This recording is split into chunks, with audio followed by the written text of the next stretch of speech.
Welcome back, everybody, to another live stream of Don't Stop. Why are we bullish? This is Yellow. Obviously, Ben had something to do. Apparently, I'm taking over the show, but we're gonna have a great episode, I feel. We have today Plebeius, Jake, Lisa. Is gonna be fun talking with those three. They're always up to something, right? Where was I? Yeah. Enjoy, kick back and enjoy the show. This is Yellow taking over. So for Why Are We Bullish? And because it's live, I'm gonna refer to my friend. What's his name? We'll do it live. Okay. We'll do it live. Fuck it. Do it live. I'll write it and we'll do it live. Thing sucks. And we're back live. Let me get our panelist What's first. going on here? What are you doing? Ben. This isn't what this seems. No, it's my show. I'm just playing, man. Get out of here. Wait. No, I was just playing. I'm gonna. God damn it.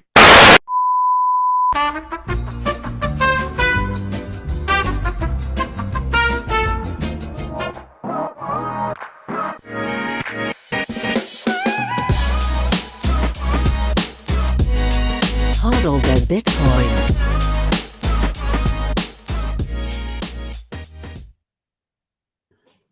Okay, I got that sorted. Sorry, guys. Yellow, he's off to this. I put him off. I gave him his Red Bull. I just got in the door. He's sitting back there. He's got a phone, so he can be. He's all right. I see him in the chat already. Yellow, good try. No dice, man. But you can show back there and you can type off your comments. Enjoy your Red Bull. Oh, man. Okay. Anyways. Before I bring in our panel, we, of course, want to take a quick look at where we're sitting in the market right now. Let's jump over to timechaincalendar.com. We're sitting at $25,802 per coin. A single US dollar will pick you up 3,876 sats in terms of fees. Next block, 13 sats per byte. If you're willing to wait a little bit, 11 sats per byte should do you. Don't go sending anything sub, we'll say, 5.5, 6 sats. It'll get purged from the mempool. And in terms of Bitcoin mined, 19.47 million of them. That's 92.73% of the entire supply has been mined. Shout out to sponsors of the show, HodlHodl.com. If you are looking to stack some sats and you've got some priorities in mind, like peer-to-peer trading, instant self-custody, no KYC, this is the place to go. You can sign up with an email address once you get in. Choose a currency, payment method, amount, and start viewing offers immediately. They also have a lending platform, nothing ever rehypothecated, and you can check them out. Links are down below. When you do stack some sats, you're going to want to start in some of the best damn hardware on the market, and CoinKite knocks it out of the park. Mark IV, the cold card, that's my wallet of choice. I use it all the time. I also have a ton of their other stuff like Tap Signer, Cold Card, Open Dime, Sats Card, all that. And on top of that, coming soon, the Cold Card Q1 near the end of the year. Very much looking forward to that. If you want to reserve it or pick up anything else I mentioned, head over to coinkite.com and use code BTC Sessions for 5% off everything in the store.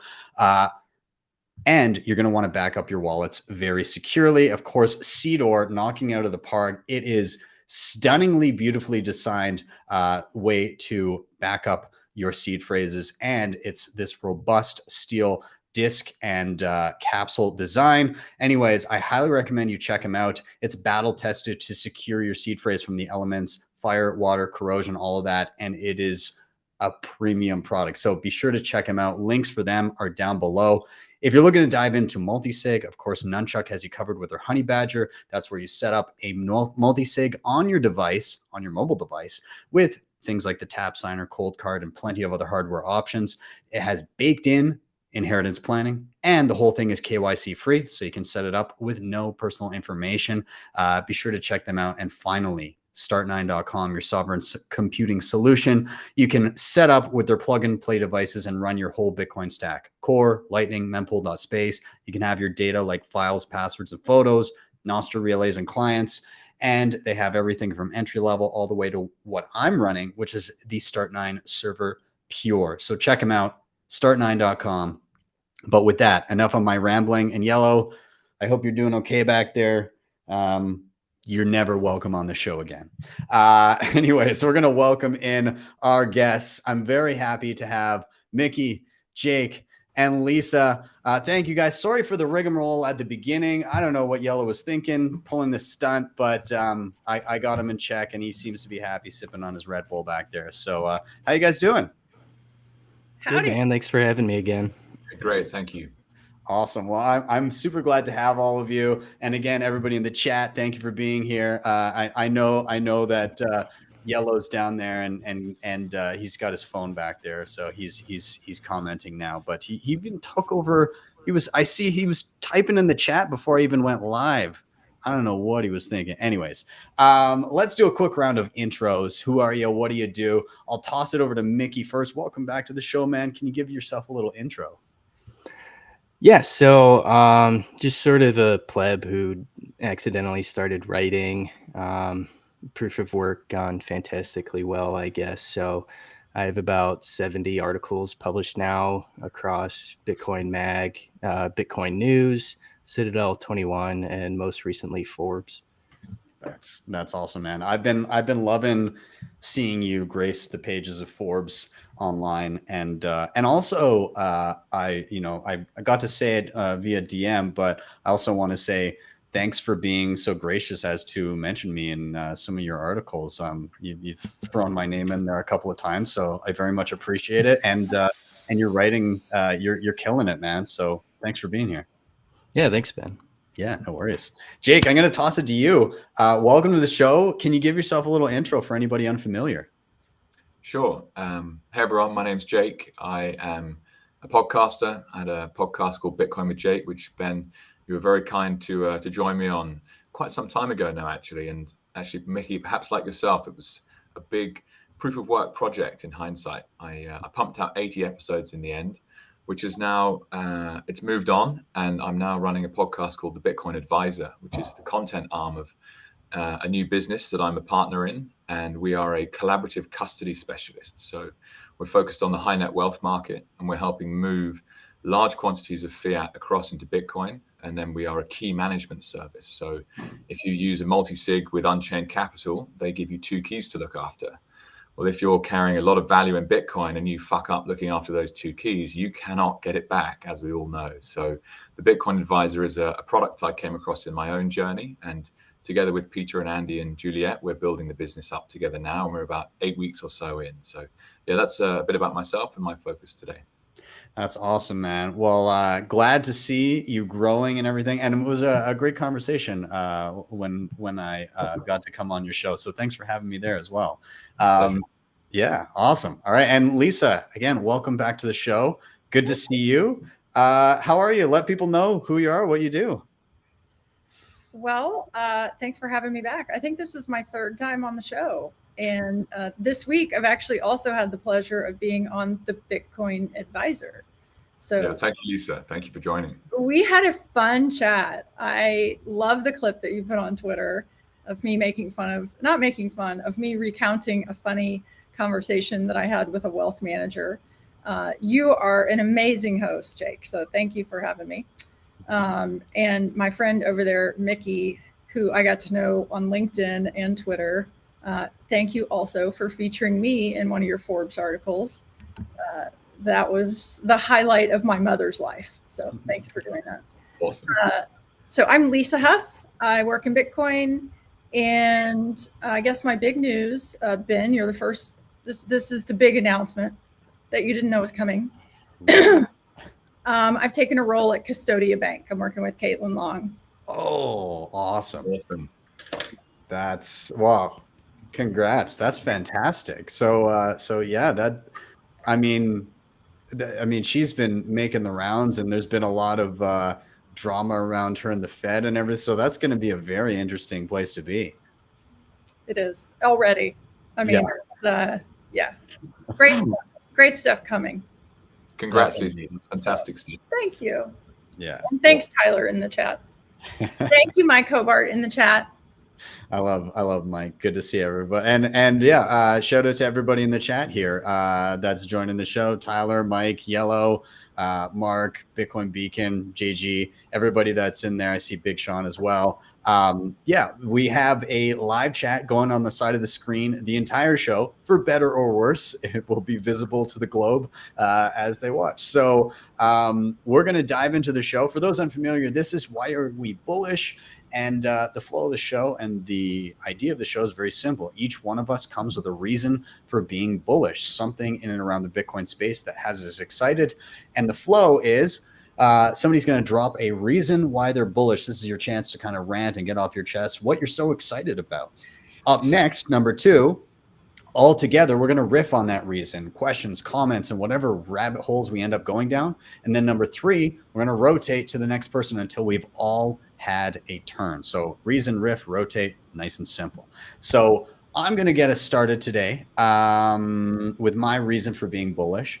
And I chatted about it a little bit on my news show yesterday, Simply Sessions with Nico, when I covered the kind of tech bits after he got through the news. And I was chatting about it also this morning on with Swan. And it's in and around Lightning and Lightning scaling, and a new proposal for something to do with Lightning. So this is a proposal called Nucleus, and it has to do with capital efficient multi-peer Lightning payments, and that is a mouthful. So I'm going to read a little bit here what it says, and then I actually made, this is how I spend my days. I made slides with my understanding of what I think, like how I think it works. So, okay, so it says Nucleus is a draft proposal for Lightning multi-peer payment channels, which provides better capital efficiency, no inbound liquidity is required, and aliveness.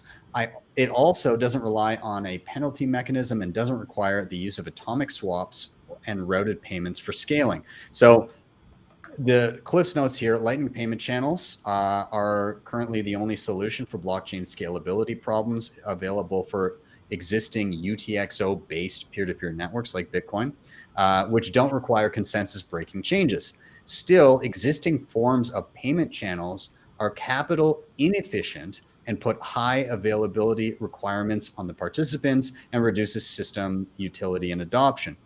The current work proposes a new form of Lightning channel named Nucleus, which can be created and run by multiple participants, not just the typical 2, making their liquidity fully available inside of the multiple peer or multi-peer channel. This significantly increases capital efficiencies, improves liveness, and doesn't require the creation or participation in an atomic swap routing network. The solution can operate on top of any UTXO-based blockchain equipped with threshold multi-signature schemes and time locks. So what the hell am I talking about? So I'm going to break it down with something I made up. So this is kind of how we understand Lightning channels today. So you have the top line here, you have a typical Lightning channel, basically a line between 2 individuals, or more specifically 2 Lightning nodes. So you got an orange dot on either end. And on one end, I made 3 little dots, say somebody has 3 Bitcoin. Okay, great. You basically lock up that Bitcoin between those 2 people with a multi-sig. Okay, one node has 1 key, the other node has the other key. If you want to transact, you're basically bumping some of that liquidity, some of that Lightning or some of that Bitcoin to the other side of the channel in the form of a pre-signed transaction saying, when we close the channel, this is how much Bitcoin you get and how much Bitcoin I get. And we can transact back and forth all day. And without ever going on chain other than the initial lockup of the Bitcoin. When you extrapolate this out with a whole bunch of users, it looks kind of like bumping the beads on an abacus down and down and down, all the way down to your kind of like a 6 degrees of Kevin Bacon to get to your ending recipient. So like I bump a bead to one side, the person that I bumped it to bumps a bead to another channel, and so on and so forth until it reaches the destination. So what does it mean if we have a multi-peer channel? Well, now instead of a linear 2-person multisig, it looks a little bit more like this. You've got a pool of liquidity in, let's say this would be a 404. You've got 4 people, 4 keys, all locking up Bitcoin between them. And so that means, let's say each of these people has 3 Bitcoin, as I made with the little white dots there. If somebody wants to send Bitcoin, this is a single Lightning channel, a single pool of funds locked in a multisig between these peers. If you want to send a payment to one of the people in this channel, you just move the funds, which is basically a pre-signed transaction saying, if we close this multisig, here's where the Bitcoin lands. And so all of a sudden, a single Lightning channel connects you to multiple people and doesn't have to do any hops. It's a single pool of liquidity. But when you extrapolate out, like we were talking about with bumping payments down the chain to get to a recipient that you're not directly connected with, what if one of the people in that pool of liquidity also has another multi-peer channel where they're connected to multiple other people? All of a sudden, all of these people are connected through a single connection. So that guy in the middle who has 2 multi-peer channels, all of a sudden there's 7 people all connected with only 2 multi-sig kind of pools of liquidity linked up. And what that means is a transaction, a single person in here could transact with any of these 7 people or any of these other 6 peers with only 1 hop on the Lightning Network, and it would look more like this. You transact with the guy who has the connection, and then it bumps up over to any one of those peers in that single channel.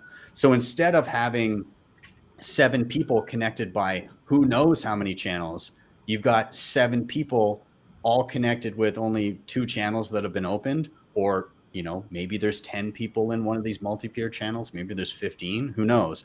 But basically, it very much makes Lightning a lot more efficient. There's less need for opening and closing channels constantly because you're connected to so many peers in a singular channel, and it's much easier to route payments because everything is so liquid and fluid and interconnected that it becomes a lot easier on everything. And that starts to throw a lot of our presuppositions about how Lightning could scale, because we were always thinking, okay, well, I could connect to one person, and then I'm going to probably have to have a whole bunch of different channels. And then, hopefully all of those other people are connected well enough that I can bump single lines of payment down a linear path to get to my endpoint. Whereas this, it's like, all right, this channel is connected to like 10 people. Do I need to pay any of them?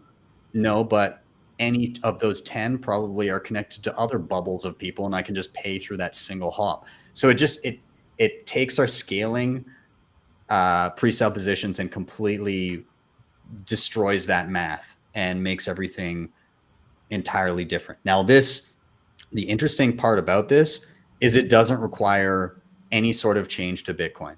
Nothing. It could happen now. It's just whether or not, LND or C Lightning or places like that, they're going to have to go through it with a fine-tooth comb, and they're going to have to take a look and tear it apart and see what are the trade-offs and like, should we implement this? But at the end of the day, if they do it, there's no risk to on-chain Bitcoin. The network itself stays as is. So I'm super excited about this. I don't know whether or not it eventually gets into production, and this is how we're going to be looking at Lightning. But it kind of, it's silly to me that I didn't think that this could be a possibility, and it's very interesting to kind of think along these lines. And I mean, Lightning, while not perfect, already scales the network a lot, and this is just another thing. So anyways, let's dive into it. Let's open it up. So I know that was hopefully my explanation wasn't too much of a clusterfuck, but I'm just curious your guys' thoughts. Number one, like, how much are you using Lightning right now? Were you worried about scaling on it? How do you think this affects it? So anybody, feel free to jump in, comment, question, whatever. Okay, I want to jump in first. Mm-hmm. Okay, because I want to say the easy stuff. Y'all can talk about the more complicated stuff.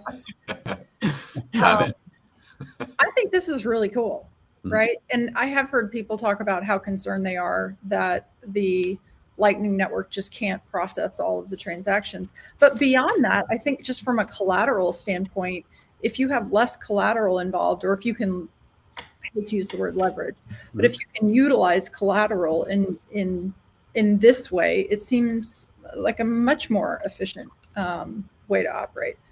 So it's cool. Who came up with this? Who works on this stuff?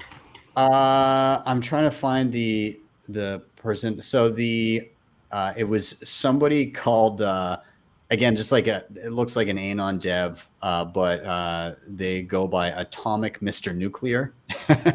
Okay. So they basically, and they just threw out basically a paper kind of outlining what they want to do. It gets a little technical. It's above my pay grade to fully understand all of the stuff that's here. But I do, I hope I've grasped it quasi correctly, but it looks wild. So I think it's exciting nonetheless. There's already been some people that have had some questions and criticisms of it, but yeah, I love to see it. Very cool. Also, thank you to Hood in the Serial. You did not ask me to your prom, so I couldn't say that that's my big announcement. Hey, Mel. Hey, Dan Morrison. Thank you, Yellow. All of you. I don't quite understand if I can chat with the... Oh, yeah. If you pull up, you'd have to pull it up on YouTube and then pop out the chat. Okay. You'll probably get the like a delay in the audio coming through, so you might want to like mute while you pull it up, but you can pop out the chat and then you can jump in it on the side as well. So yeah. Awesome. All right. Also, 15 green apples was very amused that you said poo. So it's hard to like, this chat is hilarious. I mean, these people are funny. Like, oh, yeah. Be on the show, Ben. I know, like this is I should just come on sometime and just have the chat going and people can just dictate where the show goes. But I want to open it up to Mickey and Jake. Whoever wants to dive in, questions, comments on this topic. Yes, I sort of thought it was interesting in like a capital perspective. So the headline for that white paper was sort of what I was thinking, where a lot of people focus on Bitcoin locked up on the Lightning Network as like a proxy for capacity. But with something like this, you could potentially do like exponentially more with a fraction of what's in there. And so that just sort of frees up capital for building the bright orange future that we all want, instead of just, letting it sit there and just process payments. And so that's sort of super interesting. And then sort of ties into the whole like BIP 300 debacle that's going on right now, where I think most people kind of want like a conservative approach to Bitcoin core development and stuff like that. And so if it doesn't require any change the code type things, then that's really cool development, I think. Yeah, I like what you were saying there, just in and around the conservatism, and it kind of highlights the fact that we don't even know what we can do with what we currently have, right? Like we don't even know the lengths to which we can scale with Lightning and all of the changes that we've already made via soft fork on chain. It would be very much worth it to explore a lot of that, and then sure, it's worth talking about other things, but like very carefully approach them, because I mean things like this just throw you for a loop and go, oh wow, this thing that we have that was already awesome could be even more awesome without any necessary changes to Bitcoin itself. So yeah, I think that's a great point to bring out. Jake, I want to toss it to you and get your thoughts. Yeah, bring it on. So the title of the show, Why Are We Bullish? This kind of thing is insanely fucking bullish. And it's for lots of reasons. But the thing that I draw out of it is, first of all, someone who is concerned about their digital privacy, who's extremely fucking smart, has sat down and done some work and released a paper and said, this could make things much, much better. And it just highlights how the talent that's been drawn into Bitcoin is like nothing I've ever seen in any other market I've ever worked in before. So shout out to whoever the designer is for this type of work. But to quote Lisa, actually, from our podcast earlier this week, I like to keep things very simple. So for those of us that have spent hours watching Robert Breedlove and Michael Saylor talking on YouTube, there was a part of that springs to mind, which is this old concept of the best superpower you can have is when you cannot be killed. So you can, breathe fire, or you can shoot lasers out of your eyes. You can do whatever you want. But ultimately, if you can be killed, then it's not as good as the shitty rock on the floor that cannot be killed. Yeah. And so as a long-term investor, when I look at Bitcoin, it's not going to die. It's almost arguably impossible to kill. And that makes it incredibly interesting for a long-term investment play. And so you see things like this. Now, I'm not technical enough to understand what Nucleus is. In fact, I've never heard of it until you just mentioned it. But I love the idea that you can scoop good innovation from all different areas of life that you witness, and you can build it on top of Bitcoin. And that's precisely what this is. And look, it may not come into fruition. Who knows what will come from it? And that's the beauty of consensus. But I love seeing things like this, because you're like, whoa, the kind of brain power that's focused on improving this thing, it just shits over anything else I've ever looked at before. So yeah, it's very, very bullish. Yeah, absolutely. And the nice thing about all of these interesting things that can be done is the fact that we can keep the conservatism to the base, and we can tinker in layers above. And I'm much more comfortable with that, because sure, if aspects of Lightning break because of experimentation, yeah, that's it's a pain in the ass. But Bitcoin itself, the sanctity of this multi-generational wealth preservation tool is capped, and it is not put at risk by tinkering in layers above. We can leave that be unless absolutely necessary to change. And there's much more innovation to come, I think, when it comes to Lightning and some of the stuff we already have, without having to tinker on chain immediately for questionable reasons. So yeah, that's where I'm at. But and I'd love to add as well, just briefly, is this kind of conversation is a very important one when it comes to understanding why Bitcoin versus other crypto. And the wider crypto market will make every effort in the world to make it sound like what they're developing is impossible with Bitcoin, and therefore it has value. And that's just absolute garbage, because it doesn't have this kind of unbreakable base layer to be built upon. So all these characteristics that we see elsewhere, I kind of touched on already, it just makes a complete mockery of the altcoin market. And so Bitcoin is crypto, and crypto are speculative software projects being built on quicksand. So it's such an important thing to highlight that a lot of people haven't realized yet. Yeah, absolutely. You make such a good point, right? Like the entire argument that the crypto folks present is that like they're creating something that's more technical, it's better, it's like, and we talked about this on your show, like simple is better. And when I hear those crypto people, I think of the financial engineering that goes on in the traditional system. And I think, you know what we're really good at as humans somehow in the crypto space is this like linguistical engineering. Like we say all these complicated things, but then really you get down to it and you're like, that doesn't even matter, right? Like it's really beautiful the way that you said it, but it doesn't even matter. Yeah. It's again, the certainty over how Bitcoin will behave is what makes Bitcoin special. The degree, because it's a greater degree of certainty around how our money will behave than any other system on the planet. And that's including fiat, obviously, because fiat we have zero control over, and we have no idea how it's going to work in the future.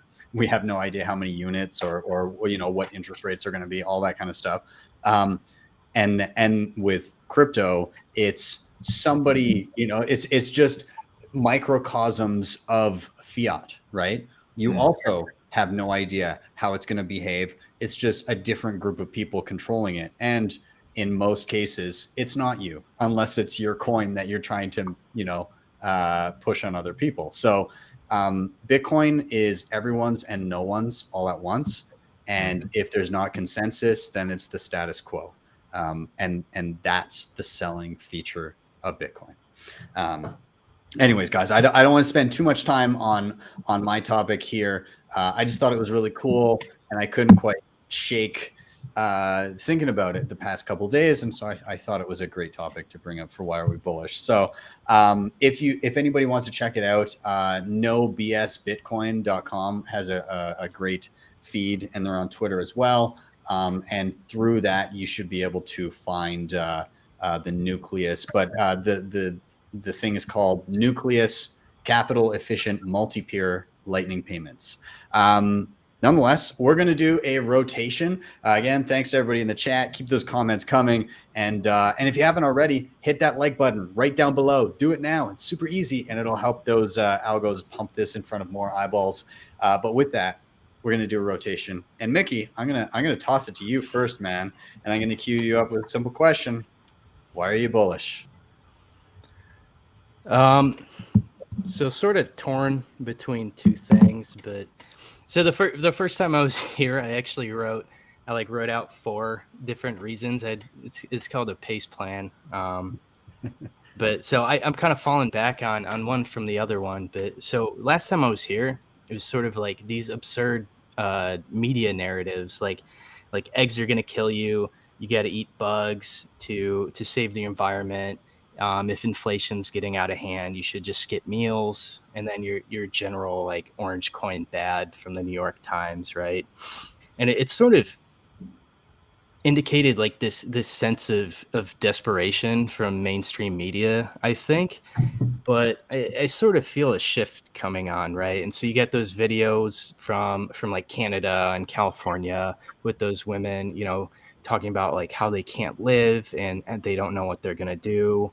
You got Oliver Anthony making his, dollar ain't shit song. And then he was on Rogan, I think 2 days ago.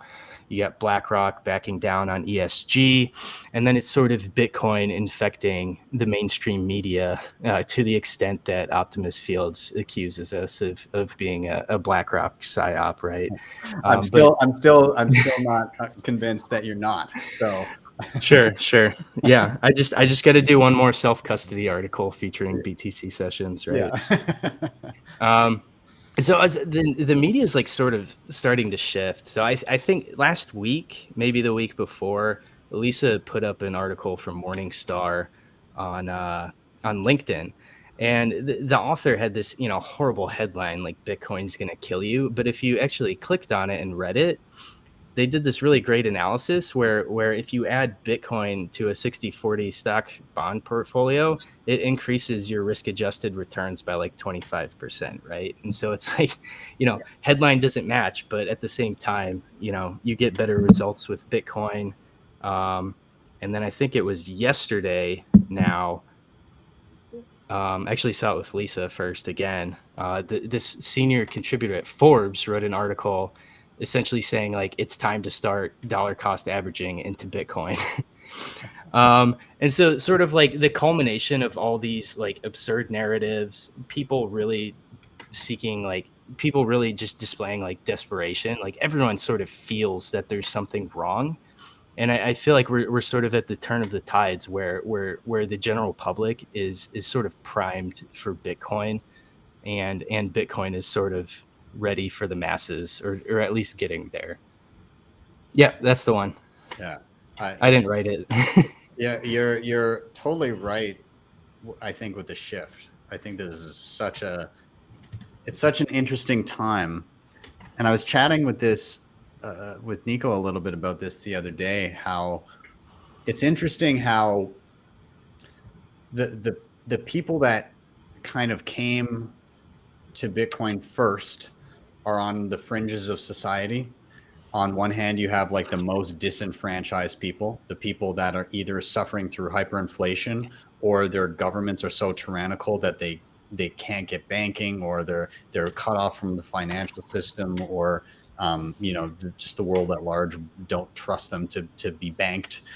So those people, they're some of the ones that understand Bitcoin first.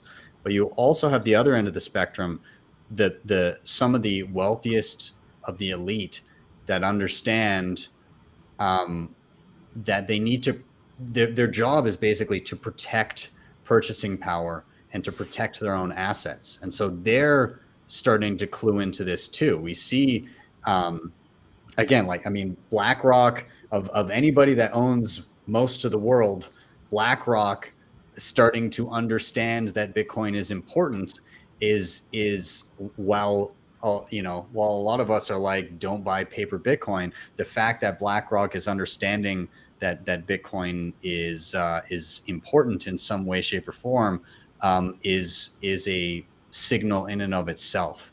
And I think there's no mistake that those people at those fringes of society are recognizing it first before kind of that middle group of people do, other than us weirdos who maybe got it a few years earlier than the masses. But and I think the unique part about it is, in some cases, some of those super wealthy elites are the ones that have most disenfranchised the people that are hurting.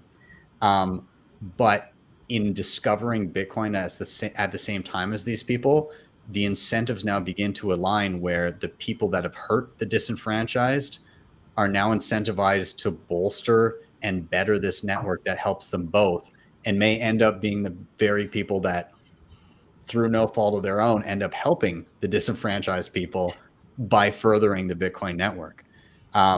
It's a weird dichotomy where you've got these kind of, I don't want to say warring factions, but you've got these people that were completely divided in incentives now perhaps being brought together, not intentionally, but yeah, I don't know. Do you kind of, does that make sense? Definitely. Yeah, absolutely. Yeah, it's interesting. Anyways, if you guys want to jump in as well on Mickey's narrative shift, I don't know. What are your thoughts? I think it's huge. I think you're absolutely right. I think that it is. I don't know. I haven't been a Larry Fink fan. I haven't been generally a BlackRock fan because of the ESG narrative that they portrayed. And I think it's taken them a long time to back out of it. They actually had a gentleman that was in charge of all of their ESG funds, and he left the firm, I think like maybe 2 years ago. He left the firm and he said publicly something to the effect of like, this is, they're anti-capital. It's harmful to the investors because you're basically reducing the amount of return that's possible within a portfolio if you can't participate in companies. It's like limiting the pool with which you can invest. So I feel like it took them a long time, but they did back out of it. And when they backed out of the ESG narrative and really played, said, we're not going to say those words anymore. And then Larry Fink came on TV and said Bitcoin and hope on the same interview. It's like a titanic shift of the atmosphere, right? I mean, everything changed in that moment because we're Bitcoiners but we are, like, as our friend Dan Morrison says, like, we are the fringe of society. And it's the community of Bitcoin that keeps us together and invigorates us and keeps us learning. But for Larry Fink, like, all the investment managers in the world and all the high net worth and basically everyone on Wall Street looks to him for some guidance. So God bless Larry. Love it. Jake, what about you? So I'm thinking about a phrase that, frankly, I heard first in relation to kind of places that get most of their trade from tourism. And you know that saying, just read it to myself. So don't spite the hand that feeds you. And I'm thinking of like, I'm British, so I'd go on holiday to like Greece, and you'd meet this really grumpy Greek bloke in his taverna in the middle of summer who's just like not happy about serving you whatever he's serving. And you're like, mate, come on. You know there's no one here if we weren't here in the summer and your taverna would be shut. Like what? How is this even happening? Do you know what I mean? So don't spite the hand that feeds you. And the interesting thing with modern media is this symbiotic relationship between the message and the customer, and the user is entirely different, right? So if I pay you big ad dollars, I do not want anything that you produce to negatively skew the brand that I have. And to give an example, here in Australia, there's a broadcasting company that my friend used to work for, private business. He was on the advertising desk. His customers were local supermarkets, etc. And they had a news desk, and supposedly they were independent, right? The news desk was allowed to write whatever stories they wanted. But are you telling me that that business was honestly not self-censoring itself in order to survive? It's bullshit. Of course they are. Because if they don't get paid by the biggest supermarkets in Australia, then they're not going to make any money, right? So to me, it's this kind of symbiotic relationship between who's paying and what's the message. And these mainstream media companies ultimately are driven by self-interest. And the biggest customer to date is really central banks, the guys that print the money. They print their own money. They can pay for whatever they want. And part of the Bitcoin rabbit hole is that sudden moment you go, hang on, why do I think what I think? Everything we have been taught in our lives was decided by someone else for some reason. And it's that kind of crazy moment, like, well, hang on, maybe I don't know anything. I know my name, but you have to start from like square one on everything. So to see some of these stories coming out that are a shift in narrative, it's like BlackRock. Okay, I've got all this money under management. I accrued it in a way that worked for me previously. But actually, if they're bankrupt, well, I've got to support the horse that's going to work. And I think we'll obviously see this more and more over time, but it's going to be choppy time ahead because they're not going to go down without a fight. So it's very confusing trying to figure out what's real and what's not real. But to bring it back to that phrase, like, don't spite the hand that feeds you. Well, if that hand is withering and dying and someone else has got a really tasty looking thing over somewhere else, so it's obvious what people do. Yeah, it's it is interesting that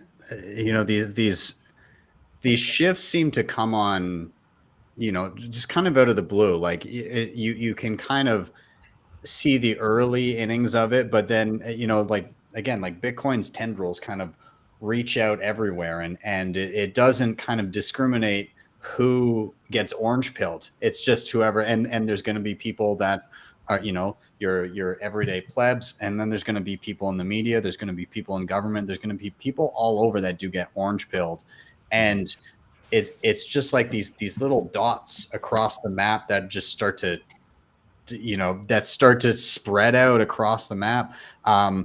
It's very interesting watching this influx of either tentatively positive or overwhelmingly positive stuff come out about Bitcoin in the face of some politicians and some groups that are trying to bash it and bring it to its knees. The Elizabeth Warrens of the world, the Greenpeaces of the world, who's the guy from Ripple that basically paid Greenpeace to do their clean up the code, whatever his name was. I can't remember. It doesn't matter. But all of those people, despite best efforts and actual money going into marketing for that stuff, people have begun to cut through the noise and actually find the signal and begin to amplify it because they're directly incentivized to. And I don't think that's going to slow down. There'll be ebbs and flows, but I think directionally it's going to increase because I mean, look at the headlines. Like Mickey, you said, I pulled it up briefly there, but the one, it's time to start dollar cost averaging into Bitcoin in Forbes. And I can't imagine having seen that in Forbes in like 2015, like we would have collectively lost our minds. And now people, they see it and they're like, oh, that's cool. And they might like take a peek at the headline, maybe give it a share because it's a good tweet. And then that's a bit about it. And you're like, yeah, whatever. And like go on with your day. And oh, that was cool. What's next? Today we are spoiled with how much bullish shit is going on in Bitcoin. We're desensitized. The Overton window has shifted and hasn't stopped moving. Yeah, definitely. On that LinkedIn post about that article, about the DCA article. So I am very active on LinkedIn because I want to reach the traditional folks and I want to reach the energy folks, which is a lot of my network. And so I post every day on LinkedIn. That singularly has to be the best performing post, which I found absolutely fascinating because it got shared like 30 times, which I know like if for a Twitter person isn't that much, but like my LinkedIn, I don't know, people don't it's just not the same as Twitter. People don't reshare it. And it got a couple hundred likes from like traditional people, right? It's like one thing when the four of us are liking one another's stuff and retweeting it. But then when you're seeing that, like you click on who shared it or who liked it, I'm like, wow, these are like outside of this funny little rabbit hole of the fringe of Bitcoin. These are just like normal people in our community that are shift. Wow. Yeah, LinkedIn is a very different ecosystem in terms of the eyeballs that are there. And I couldn't agree with you more, actually, Lisa, in terms of focusing on that community. They're professionals that are making good money, that will be in positions of power within organizations that they all potentially represent gatekeepers. Like whoever the journalist is in Forbes that wrote that article, they still have an editor desk that has to approve it. And so for years, there will have been people within organizations that wanted to talk about this, but they just were never allowed. It's kind of like when you see a report from, Goldman Sachs says that Bitcoin's going to zero, or Goldman Sachs says that Bitcoin's going to like 1 million. It's just an analyst within that organization of thousands and thousands of people.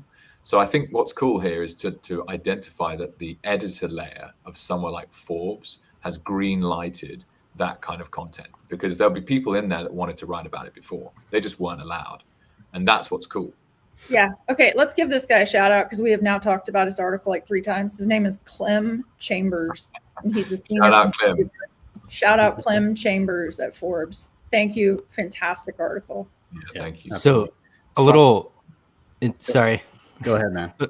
Little inside baseball. So like when you're a Forbes contributor, you get like a portal, and so you can write. So I write, edit, and publish my own stuff whenever I want.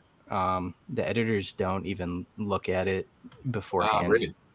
Yeah. So there's actually like a ton of freedom to do kind of whatever, and they can sort of pull it after, obviously, if you put up something crazy. But so I'm in the Forbes digital asset vertical, and the editor actually, she like tweets about cold cards and stuff. So, there's sort of a lot of Bitcoin. I think Natalie Smolensky is another Forbes contributor. Jason Brett. Yeah. There's a handful, and it's growing too. Decentra Suze just got on the team. Nice.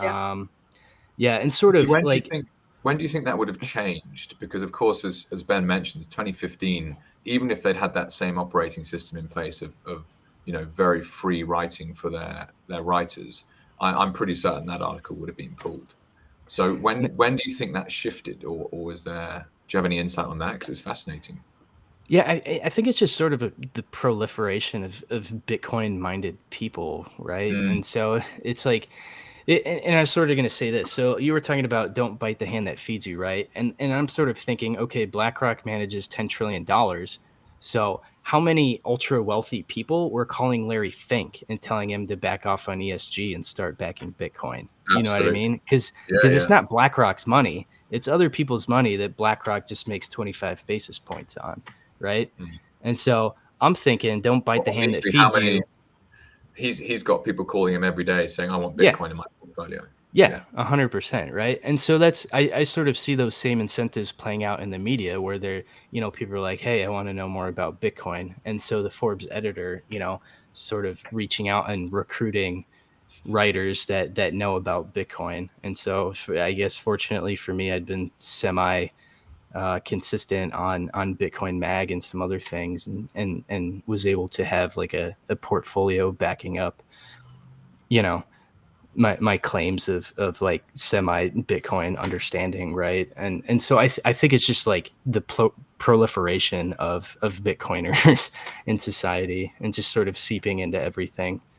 Yeah, I just want to add on the Forbes note. I think it's actually really bullish that there are so many people in Forbes writing about Bitcoin that don't need editorial approval, right? Like, think about that. Yeah, it's huge. I mean, that is like you have socialized the idea of Bitcoin if you don't have to have editorial approval. Yeah, it's great. I mean, it's very much the Bitcoin ethos. Like, you don't. A lot of us are very obviously freedom oriented, and rather than trying to stamp out ideas, it's better to discuss them in the open and assert them with whoever is the best at asserting their ideas and backing it up. That's the winner, right? And so, yeah, great. Allow people to put their ideas up in that form and debate them afterwards. That's fantastic. Anyways, guys, I love this topic. I couldn't agree more that the narrative is shifting. Can you imagine the articles and the types of content we're going to see years into the future? Yeah. So I'm going to do a rotation. I'm conscious of time, so I want to keep us rolling. And again, everybody in the chat, thank you for being here. Keep those messages rolling in.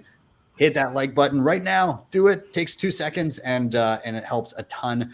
And we're gonna rotate over to Jake. I'm gonna toss it to you, man, and I'm gonna cue you up. Why are you bullish?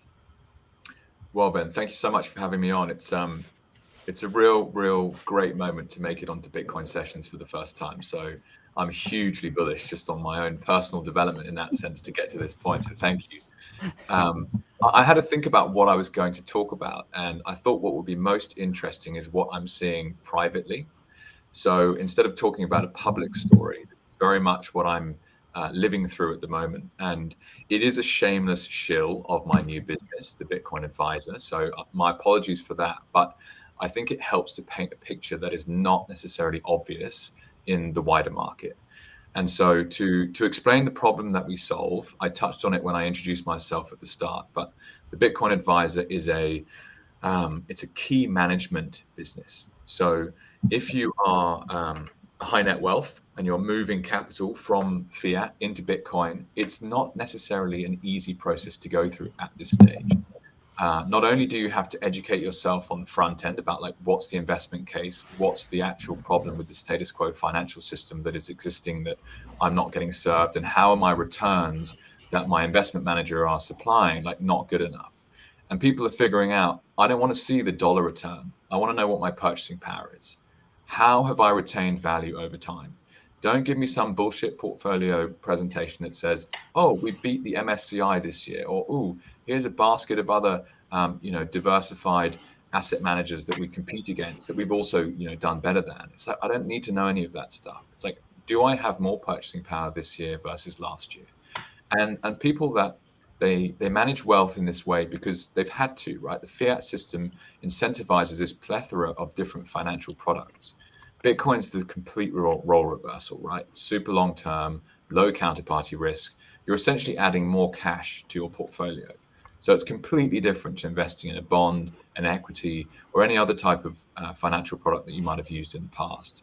And people are figuring this out, right? So they want to move their money from the old system into the new. To do that, you've got to either sell an investment property or you've got to sell a managed portfolio. You get cash into a bank account. You've got to move that cash to an exchange somehow. You've then got to not get lured in by Ethereum or whatever other bullshit the exchange is kind of pushing at you. You've then got to move it into self-custody. Well, what's self-custody? Okay, well, you've got a single key, or you could have 3 keys. Okay, what happens if these keys go wrong in some ways? okay, I'm actually expert, so I can do it myself, but my wife has got no idea what she's doing. She frankly doesn't want to learn what a multi-sig hardware wallet setup is. And so that's where the Bitcoin advisor steps in, and we're helping people move money from fiat into Bitcoin in large sums. Now, one of your sponsors I noted was Nunchuk. The Bitcoin advisor is a technology agnostic product. So we could, in theory, switch out to whatever tech providers out there. But what's mad is it's really this shift in thinking and mindset from a perspective of wealth management. And you used this phrase before, Ben, multi-generational wealth. Well, that's what Bitcoin is. It's the tool that does that. You don't need any of this other stuff any longer. You just buy it, you hold it, but you've got to make sure you can access it. So that I use this phrase, what happens if you get hit by a bus tomorrow? Like, could you honestly say that you're comfortable with your self-custody setup and your wife can access it? Or heaven forbid, both of you got hit by a bus tomorrow. What happens then? You know, even if she knows where the seed phrase is, like, it's a peace of mind product in many ways that we supply at the Bitcoin advisor. And the traction that we've got just at 8 weeks of being live is beyond our dreams. And that to me is just like, whoa, we've hit product market fit really, really quickly. And it's then this really unobvious but important aspect to what the Bitcoin market is doing, which is private wealth. People who have earned money, people who have inherited money, they're smart. They want to protect their purchasing power over time. They're Bitcoin curious, and they're actually putting their money where their mouth is. So they're not a money manager. It's very different, right? I have capital. What do I do with it? Well, I have to decide. Whereas when you're managing money for someone else, it's like hundreds of regulations. I don't want to step out of the lane. You know, the common consensus is you can't hold Bitcoin in a portfolio. And there's a bunch of reasons that your manager will tell you you're absolutely mad to put Bitcoin in there. Well, maybe an ETF will change that, right? That's a big, big shift in terms of rhetoric from the top of the status quo financial industry. But yeah, to me, it's insanely bullish. It's like, okay, people with private wealth have figured out that they want to own Bitcoin. At very minimum, it's a 1%, 2% allocation, but that is quickly rising to 10, 15, 20, 30, 40, 50%. It's like, whoa, this is insanely bullish. And the fun part is these guys they're front running Wall Street, right? So it's absolutely hilarious in the same way that any humble pleb can do the same. If you're stacking sats today, the people that run the financial system as it is have regulated themselves out of Bitcoin. It's hilarious. And so it's like, right, screw you lot. You're no longer fit for purpose. Bitcoin is a better long-term multi-generational wealth tool. And that's what people are choosing to do. So yeah, forgive the shameless shill of the new business, but it's not a commonly known fact. And so I'm happy to share that with you. Obviously, we're very conscious of the privacy of our customers. And so I won't be sharing anything about who they are and where they are, etc. But yeah, that little bit of insight on the average Bitcoin per customer is massive, right? You think, whoa, okay, this is actually fascinating. That's great insight. I love that the average amount that you hold for a customer is 8 Bitcoin. Yeah. Right, and that will shift over time, right? You need one whale to come in with 1,000 Bitcoin, and your average is blown out. But that's what it currently is. Right, but think about the fact. I mean, just think about if people never had more than 8 Bitcoin. Mm-hmm. Right, to us, like today, that's still a lot of money. But yeah. 8 Bitcoin, there's only 21 million. I saw an article or a pie chart or something the other day about the number of billionaires in the world. Forget millionaires, right? Like there's 50 million. Well, Lisa, I'll jump in. I saw it that in 2025, there's going to be 65 million millionaires. Yeah. So that's 18 months from now, roughly. That's bonkers. I mean, I think that is so, okay. Yeah. So super, super cool. I'm looking for this chart. The thing to add as well is that these people own 8 Bitcoin today, but that's an allocation. Right. So this is a very different way of thinking that someone who is managing wealth has. They're like, okay, I've got my primary residence. I've got my, holiday house. I might actually have a portfolio of different investment properties that they've used as store of wealth over time. They'll have a money manager that's got them in the equities and bond markets. They might have private equity investments, you name it, right? They own lots of different financial tools. And the truth is, when you get really close to Bitcoin, you have to go, why do I own what I own? And I mean, even in my case, I'm about 50% Bitcoin. The other 50% is an equity position that I inherited, which is in my family business. Back in the UK, we're a beer and pub company. So shout out to my uncle, who's the chairman there, and my cousins that work in the business. My father, he sadly died now 15 years ago. He was the managing director of the company. And it's 240 plus years old. We've been doing this since the 1700s. It's absolutely mad. But the closer you get to Bitcoin, you're like, running a company, why are we doing that? If it's about store of wealth over time as a family, and Bitcoin is better at that than an equity, well, why do we own the company? So I'm at this funny position now where I'm like, whoa, am I just holding this thing for a purely emotional perspective? Yes. And yes is the answer. I know Yes, that's the the answer. answer. I was in tears on the street the other day. Totally Like, fine, by the way. 100% fine to have something because you're emotionally attached to it. Like, we don't need to be full-on psycho Bitcoiners, right? There is a work-life balance. There is like family Bitcoin balance, like totally fine. yeah. I like how, as you said, we don't need to be psycho Bitcoiners. Right below your face pulled up Tyler Durden, 98% Bitcoin. Go Tyler.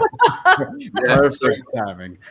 So I'll just to wrap it up then. So in terms of my rant, the Bitcoin does mad things to you in terms of your thought process. And if the game is long-term wealth stewardship, then why do you own anything else? And people are asking this question, and they're realizing that they own a ton of stuff they don't like, and therefore they're selling it and they're buying Bitcoin. And so it's insanely bullish. Yeah, that's Super bullish. The thing that I'm honing in on your reason is, I mean, you know, those allocations and those numbers are great. But the thing that I'm liking is kind of like the technical way in which people are not placing trust in singular entities anymore, right? So you said that somebody might be using, like, you're agnostic with, you know, what technology you're kind of pairing with, and you said somebody might be at Unchained, but you also mentioned Nunchuk or you know, whatever, and you're taking another key, and maybe you don't know what the other entity is, maybe you do, I don't know, but either way, you can't unilaterally, as Unchained and Nunchuk couldn't, you can't unilaterally access somebody's money, and so I love the idea that, okay, yeah, everybody right now is buzzing and chatting about all this ETF news and everything, but at the end of the day, you know, sure, there's going to be capital inflows there, but how much paper Bitcoin is going to come of that? Whereas the people that are truly innovating, the people that are truly also getting it, are the ones that are saying, you know, we're using Bitcoin as an escape from the legacy system. And how does that look to a person that maybe is a little hesitant to have all of the responsibility on their shoulders, but they understand the appeal of no longer having to ask permission from a single entity that could rug pull you? Well, it looks a lot like what you're talking about. You've got one entity that has a key, you've got another entity that has a key, and in my opinion, what I would likely be doing is perhaps having, you know, one of the other keys and maybe a duplicate of one of those keys as well, just in case, right? But I mean, like, then you're really completely hedged in all those instances, right? Like if all of a sudden, you know, the government came and said, okay, this entity in this country, you don't allow this person to log in and use your interface anymore. We're not going to let you sign transactions for them. Okay, well, shit. If you haven't kept your file, your wallet configuration file, you might be a little hooped there. But then when you throw in another third third party into the mix, then all of a sudden you're kind of hedging against, especially if they're in different jurisdictions, you're hedging against those potential outcomes where it's like, oh, that entity went down, they lost my key or whatever. Okay, well, now I'll go over to this one. And if you've got a duplicate of one of the keys, then you can also move things entirely on your own. So, I mean, like, I love the mentality and some of the tools that are coming about where you're hedging against yourself making mistakes, but not trading off custody in the process. And I think that's a huge thing. I love it. Well, Ben, I have some comments, if that's all right. So the Bitcoin is redefining property rights, which is not something that a Forbes article talking about DCAing will mention. And it's a very, very fundamental question. And it comes back to like, well, what is a bearer asset? And the idea that Bitcoin is digital gold is very helpful when talking to investors from this perspective. It's like, okay, would you prefer to have digital gold in a place that no one else can move except for yourself and cannot be debased? Or would you prefer to have dollars in a system that is controlled by someone else in assets that can be seized at any moment? Now, I'm referring to the house that you live in. At the end of the day, it is a piece of paper from the government that you live within saying this piece of land is currently stewarded by X. But look at what happened with the lockdowns. I was in Melbourne. Absolute fucking disaster, this place. And the guy locked us up for up to a year for something that doesn't do anything to you, right? Just complete propaganda, the whole thing. What property rights did we have? They were just whipped away, right? You cannot do that with Bitcoin. I love that. I want to toss it to Mickey here to get his thoughts. I just wanted to bring up one thing in the chat before I do from Narwhal, and he brought it up. I was chatting about it earlier in another show, but he said, I think Odell mentioned that there's a form of multisig coming along in which not every key holder can know the amount of Bitcoin in custody or the amounts of transactions. And that's actually... yes, that's absolutely true. It's something called Frost, and it's a multi-sig, I believe, using Miniscript. And what you could technically do is you could have, an entity like yours, Jake, holding a key. But right now, the current trade-off with assisted multi-sig is that whoever's holding another key for you also has quorum and understands how much money is being protected by the multi-sig. With Frost, you basically become just a guardian of the key, or the corporation or company just becomes a guardian of the key that doesn't have insight into the quorum.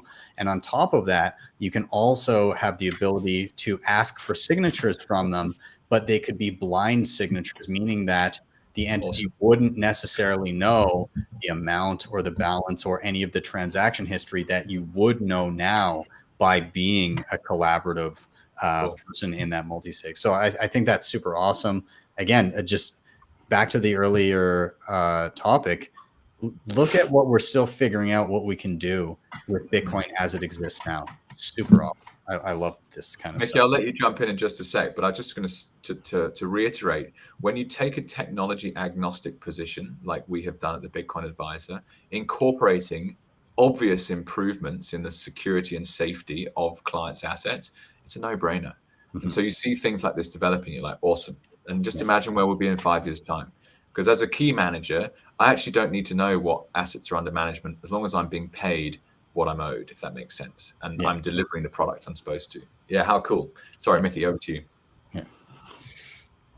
Yeah, sure. So I'm sort of looking one level up, and I think I see like sort of three trends converging here. And so you get services like Bitcoin Advisor, sort of similar to Jesse Meyer's on-ramp company they just started up, making it really easy for high net worth individuals and institutions to actually take sort of managed self-custody of real Bitcoin. And then sort of looking into the banking sector, I saw like a tangent here. So last December, the Bank of International Settlements sort of put the green light for banks to hold 2% of their reserves in Bitcoin. And then you had the rollout of FedNow a couple months ago, which over time, as it sort of propagates through the system, will allow finality of settlement between banks 24/7. And so if you look at traditional reserve assets, those things only trade, Monday through Friday, if it's not a holiday, from 9:30 to 4 p.m. And so I think FedNow plus these like institutional custody services are going to be pretty integral to the sort of health of the banking system going forward, because what happens if you get like these super high net individuals like using FedNow to withdraw their billions of dollars on like a Saturday, right? So you could literally get like FedNow could potentially enable like weekend bank runs. And so I think the implications of these services in the context of FedNow and banking is sort of huge.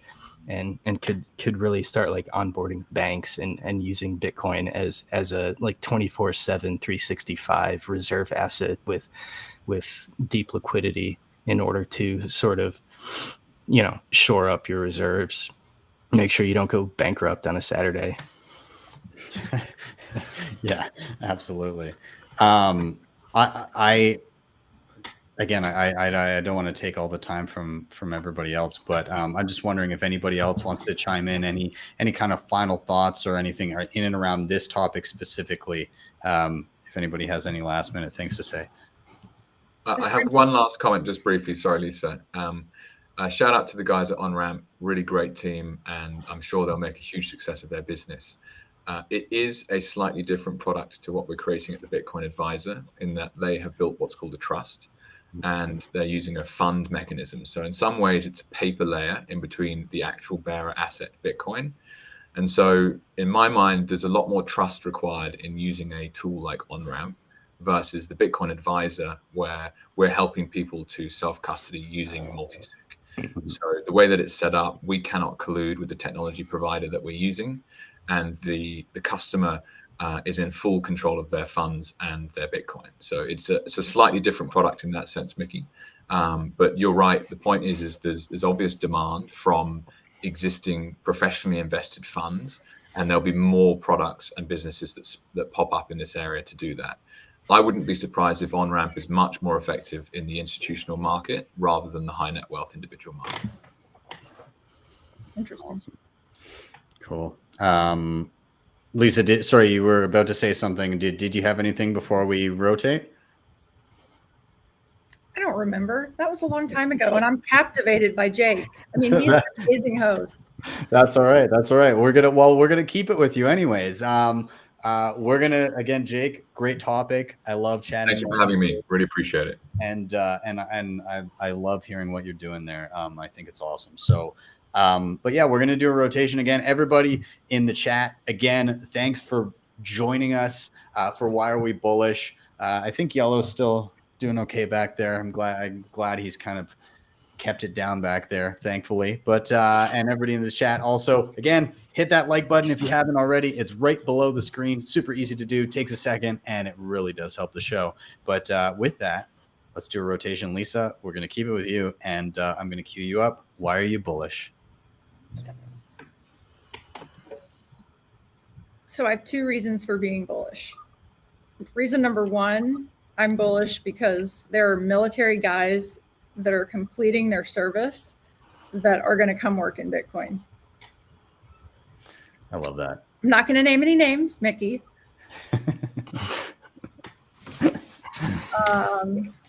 No, I love the connection between the military and Bitcoin, and they see it, right? They see straight through the deception in the fiat model. So I'm super excited that Mickey is getting out, and I am certain that every company that is in this space is going to be after him. I didn't know you had 80 articles or 70 articles or whatever you said. I remember when it was 38 articles. I think I might have met you when it was like in the teens. That's awesome. That's great. Yeah. Proof of work. That's amazing. I've got some reading to do. You've got your work cut out for you, man. They're good. Ben, you know why I'm bullish. I talk about it all the time. I'm bullish because of the energy companies. And, these are the conversations that I have with my friends and with my network here in Houston.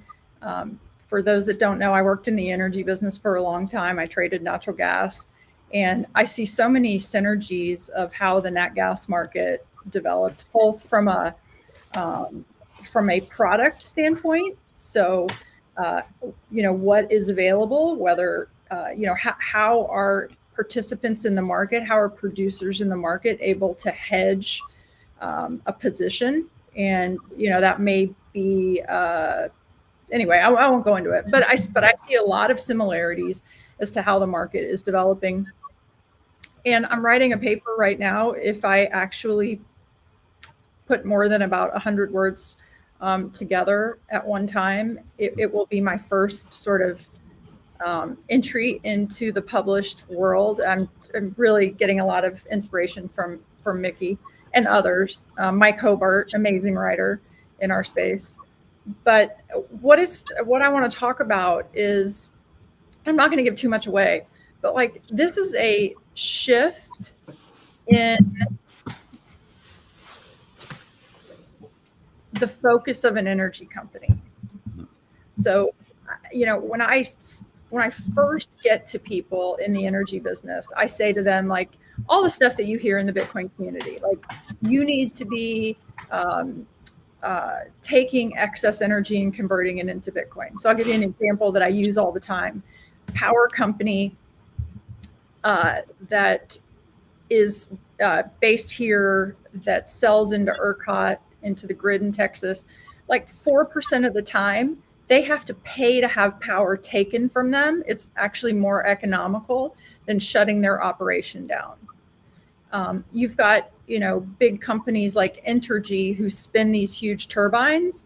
Same thing. At times they have to shut those turbines down, which is really, really hard on equipment when you're constantly turning stuff on and off. It's like your starter in your car. If you've ever had to replace a starter because you're a mom and you're running errands and you're starting your car 50 times a day, like, you have to replace your starter more frequently than someone that just drives 400 miles in a day. So it's really a way for the energy companies to get their brains around it. I just explain it like, look, it's a way for you to monetize every molecule, right? Like, it's accretive to your business model just to take what's left over.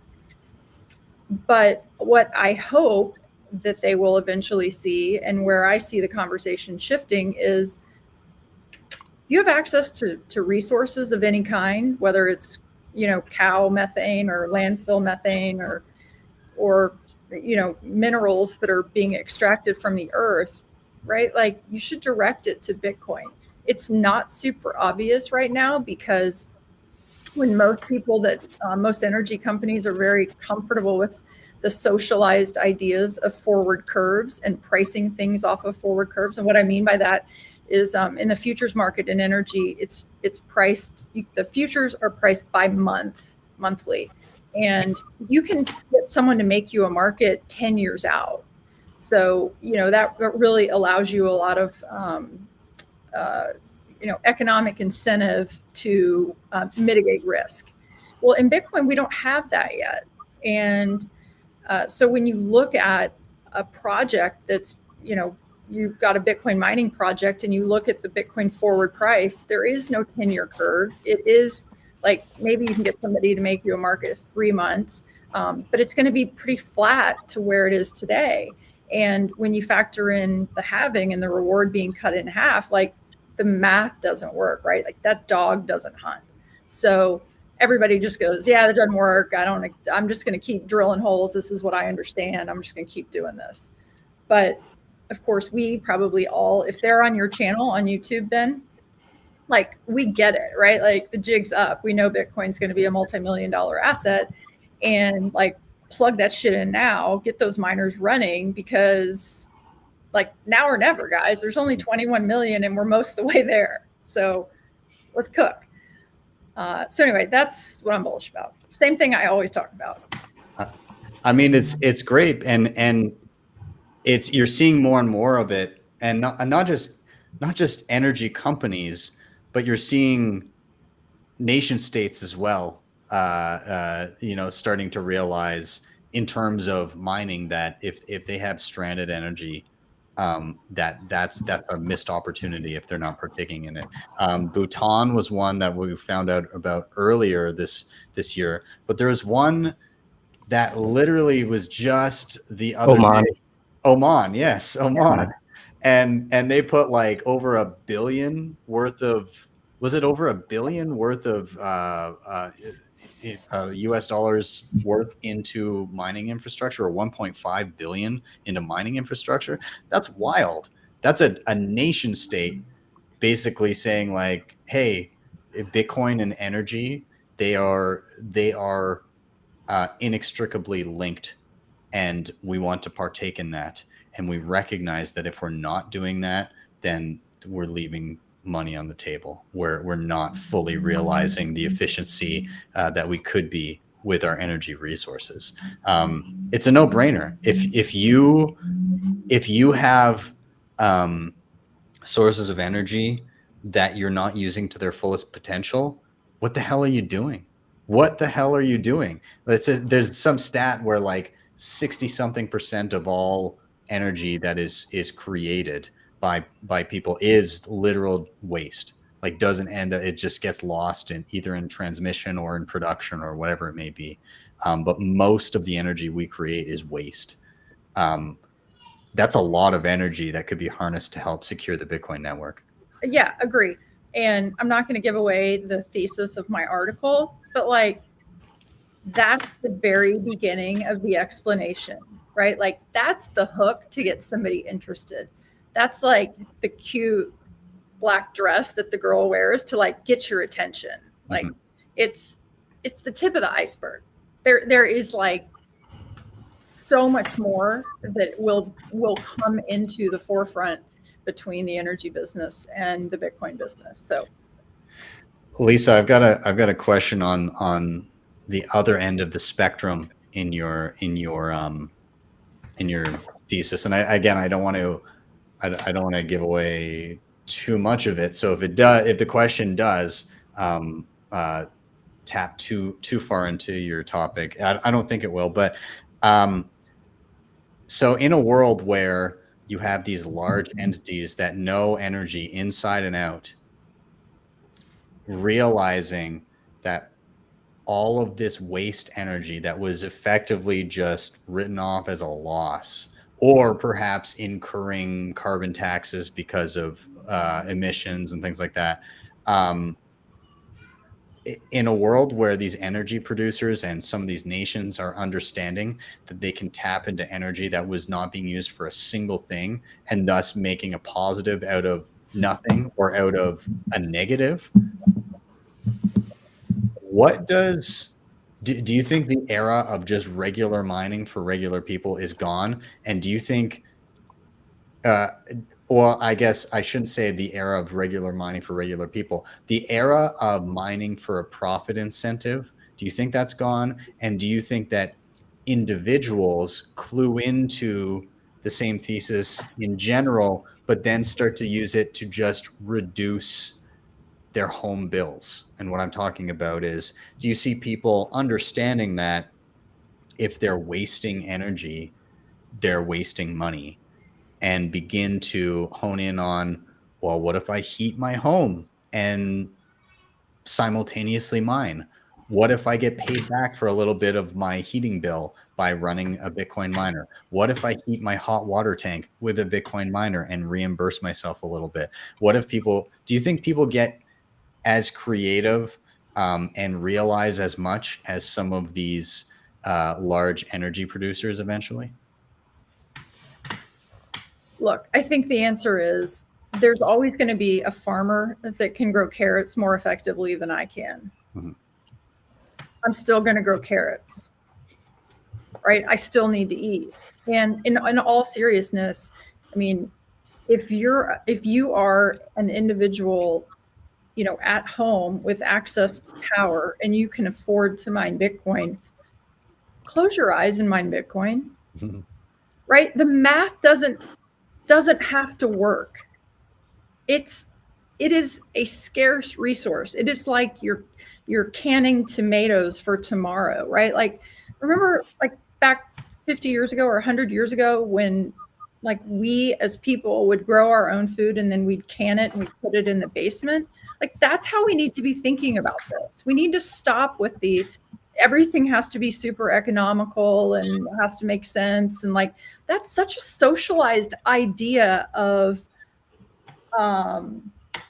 like us being put into a box. Like, this is your chance to go literally grow something that will protect you and protect your family forever and ever. So, you know, if you are so inclined to go mine Bitcoin for whatever your reason, because you want to heat your water heater, heat your water instead of using a water heater. If you live in Canada and, you know, you can pipe it through your floor and heat your house, so be it. But like, I mean, I have 4 miners here that it's freaking hot here. And I'm like, I should just turn these on. I got to figure out the electrical so I don't burn my building down. I live in a high rise. But like, you shouldn't even care if you have access. You are I saw Dan Morrison write, you know, you're a steward of energy assets. I mean, you're a steward of your family's well-being, right? And their future well-being. And if you know about Bitcoin and you don't do something, you know, don't come calling. Yeah. Like, shout out to my friend Dave in the chat. He said I was able to turn off my furnace in February and March, heating my home with miners only. And he's got he's you know, it's not, he's got a lot of square footage to heat. So hats off to him. And I will say that I do have my S9 space heater in the living room that is wife approved.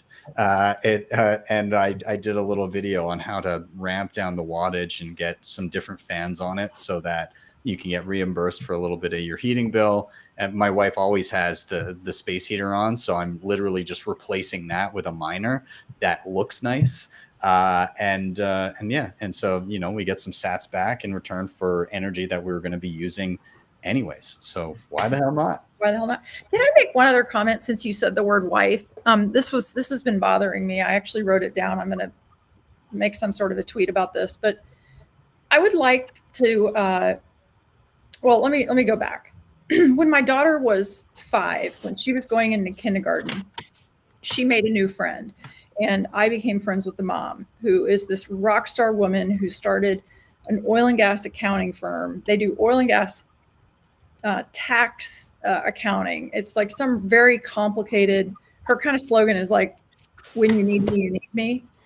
So this mom says to me one day, like, I guess I had made a comment about math, like maybe not liking math or not being good at math. And the mom said, don't ever say that around your daughter again. Just my advice, don't ever say that around her again, because you are socializing her to the idea that it's okay not to like math.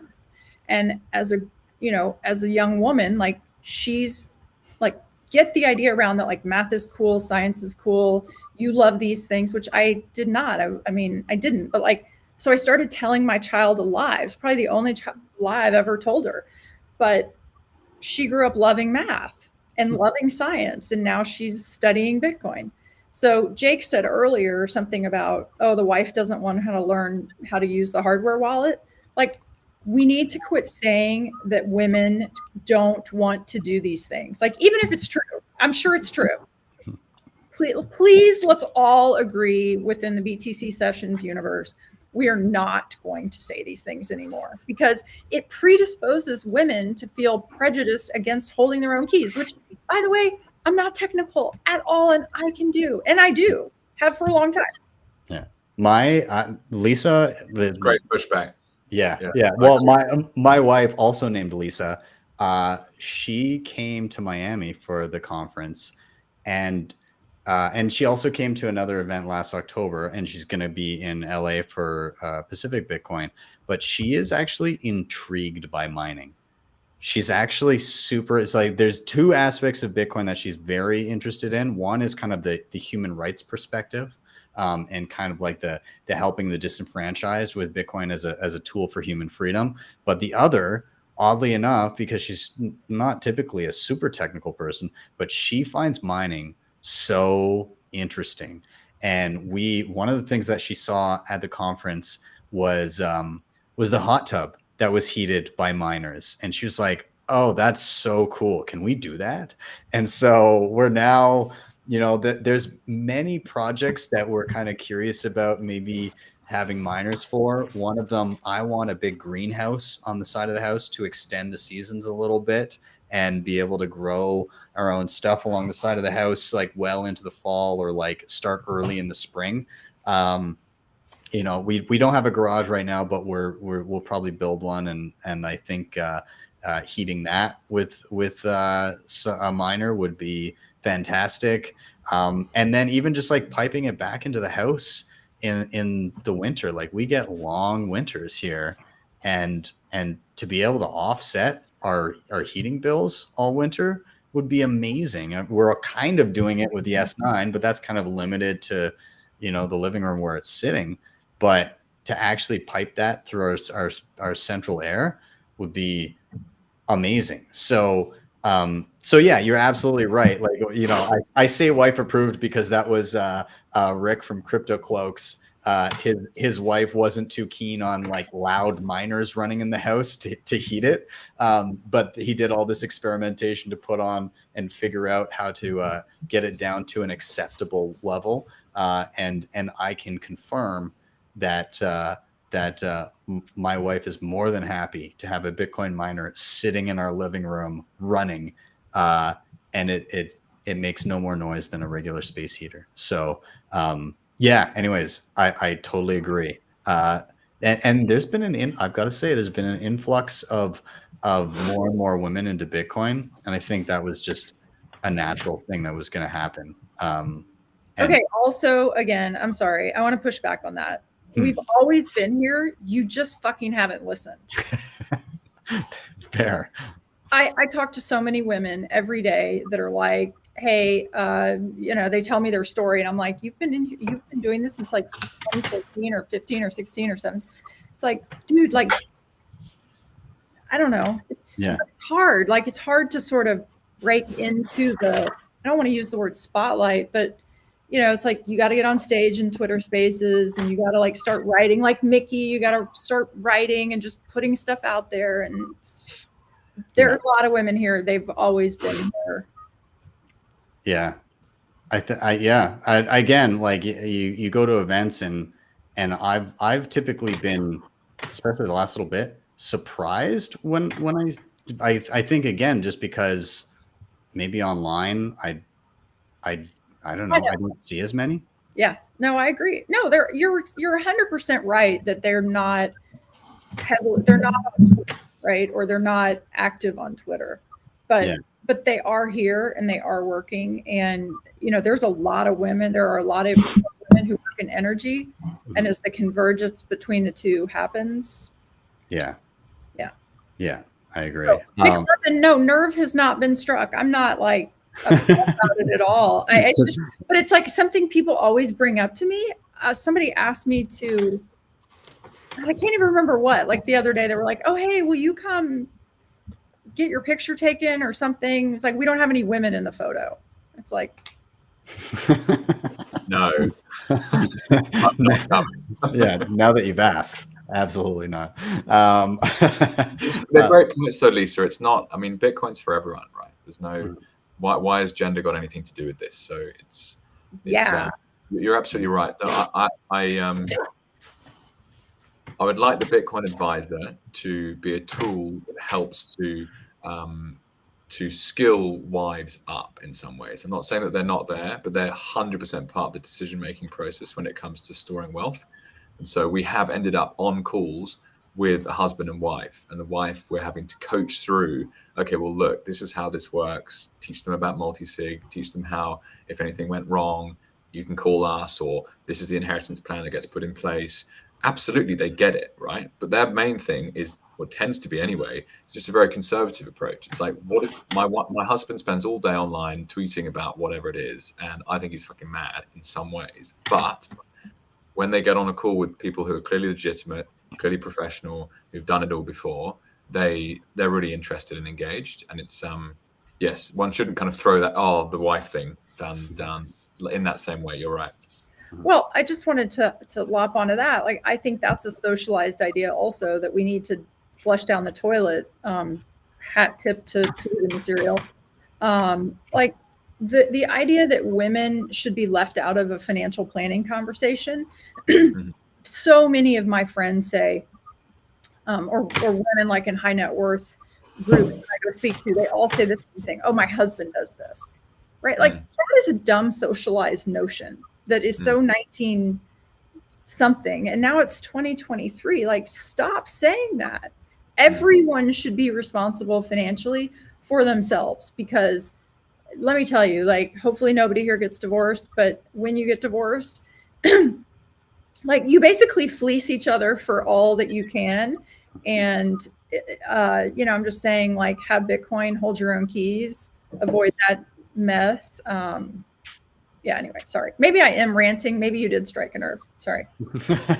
I do have a point there to add, though, Lisa, in terms of so when my father died, the inheritance process was very traditional English law, and there was a clause in there that said, if my mother ever cohabits with another man, the wealth that is inherited by the trust is to be removed from her in some way.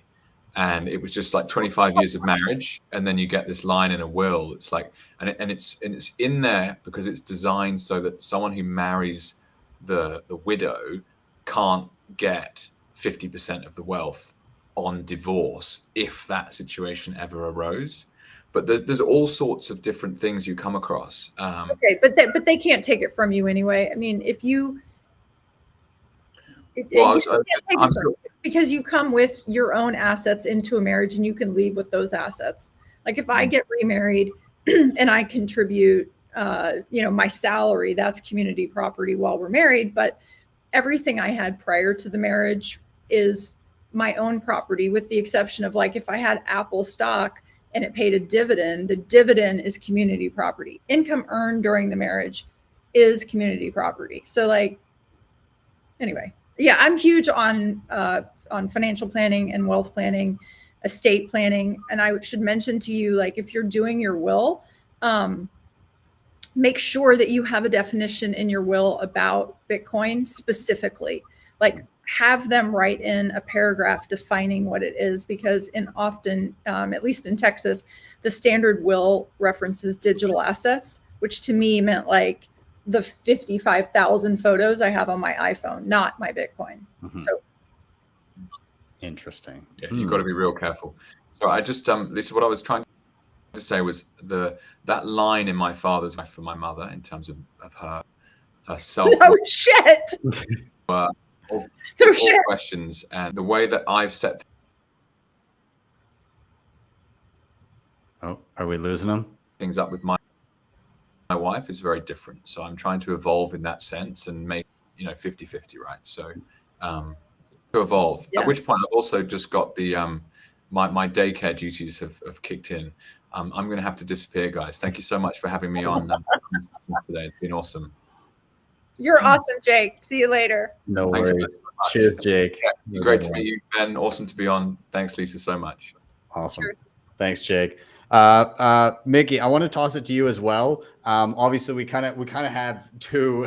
we went down a rabbit hole a little bit, but I'm curious your thoughts on energy, but then also the conversation we've been having. So I'll toss the mic to you.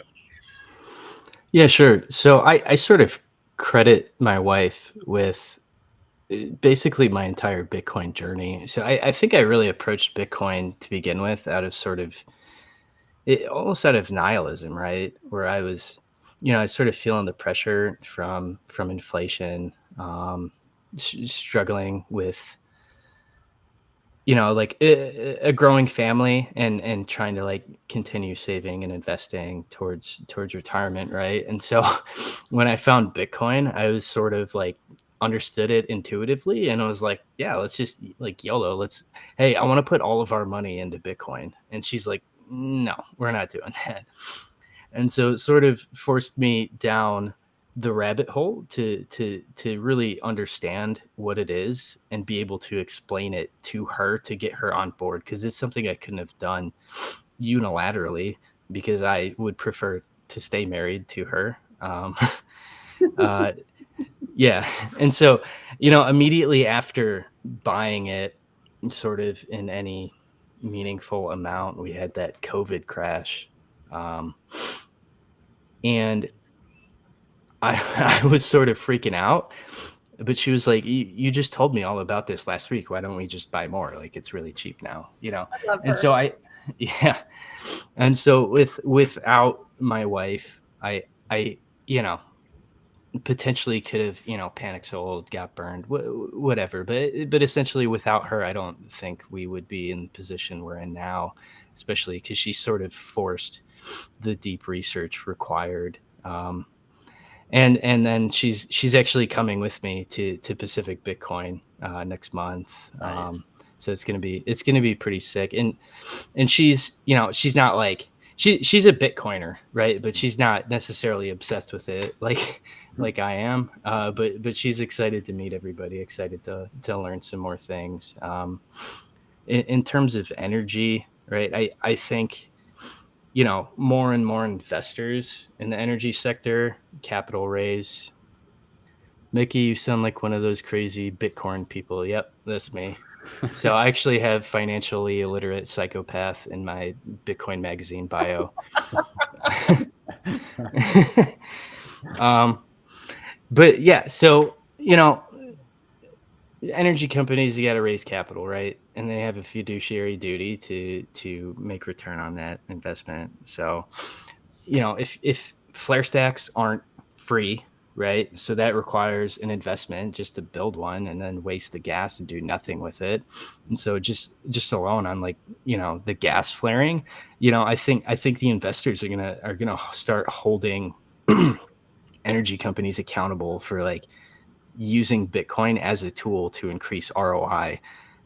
New energy projects, it can take years for them to get connected into grids. So you build a solar farm, I mean, it could take 4 years. And so what are you gonna? You're just gonna sit there and not cash flow for 4 years, or you're gonna plug some miners in and start ROIing on that investment immediately? And so the future I see is energy sector is sort of it's almost like a Trojan horse, and I think Bitcoin mining and energy companies are almost going to start merging, and Bitcoin mining will become a part of energy infrastructure across the United States, across the world. Yeah, and then sort of going back to that heating stuff, there's actually companies. I was trying to find the podcast, I couldn't find it, but these guys just essentially created a heat pump that plugs into HVAC systems that uses and so I think it sits on top of your water heater, and so it heats your water heater, and it also feeds up into your HVAC system, and so it reduces your energy bill, you get paid. And so as that stuff develops too, I think the home mining is just going to be part of it's just going to be built into appliances, because why would you want to waste electricity running it through these inefficient resistors where the coils just kind of don't conduct electricity that great and they heat up? Or do you want to run it through some ASIC chips that heat up also but pay you back for using the energy? And so I think this is sort of the big Trojan horse, and super bullish on wives and energy. Yeah, I love that. Also think of all the people that are going to brag to their neighbors about how they don't have to pay for heating anymore, and they're getting paid back for the energy that they use and all that kind of great stuff. I mean, I know that I would be that guy with the neighbor being like, yeah, but I get paid back for my water heating, for my home heating, for my greenhouse outside, and then people get curious and say, well, why the hell am I not getting free money for heating my home? Why is that not a thing for me? So yeah, I love the incentives align themselves. But anyways, I think I'm going to start rounding it out here. I love that topic. I love, again, like energy and Bitcoin. They are inseparable. And the world is just figuring it out. Lisa, yes. All right. I have a serious question, totally off topic. Is that okay? Yeah. All right. My question is for Mickey. When you get out of the service, you come full-time into the Bitcoin world, will you be growing a beard? Yeah, I can actually, I'll text pictures. So I actually grow a pretty fantastic beard. Did one in grad school. So I have the face of like a 15-year-old boy right now, but when I grow the beard out, I look like a leprechaun mountain man. Bitcoin changes you. I love it. That's awesome. All right. Well, this has been fantastic. I've really enjoyed the chat. I like to do something before I finish out each episode, and that's just a quick round of any final thoughts that you may want to get off your chest, and then also, if you have it, any sort of a recommendation that you have for the people watching. And this could be really anything, something that's maybe caught your eye that you want people to check out. Maybe it's an article, maybe it's a podcast or something that you've seen, a news item, or maybe it's like an app or a device or just a piece of advice that you'd like to offer that you think people might find useful. In terms of my final thoughts, yeah, I mean, there's much more innovation to come in the realm of Bitcoin, whether it be, you know, in scaling, things like what I was talking about, whether it be, you know, products like Jake's and things in and around custody, whether it be in and around the energy markets. There's so much that we don't even realize, and that will happen over the coming decade. And we'll look back at times like this and go, wow, how little we knew about where this thing would go, much like early stages of the internet where people didn't quite understand what they were dealing with. And I'm excited for those moments to be able to look back on shows like this and see how right or wrong we were about various things is going to be incredibly entertaining, at least for myself. In terms of a recommendation for you guys, I would recommend, actually, I did a tutorial that I dropped the other day in and around the Blockstream Jade. So they've done some updates in and around the interface. And so if you've currently got a Jade or you know, you're adding it to your arsenal of hardware, they added some new features where you can use it in QR scanning mode instead of like plugging it in directly or using Bluetooth. And you can even like create your own little seeds that are scannable QR. So the device itself doesn't even house a key. So lots of cool things there. So if you're curious about that and want to dive in, then there's a little weekend project for you.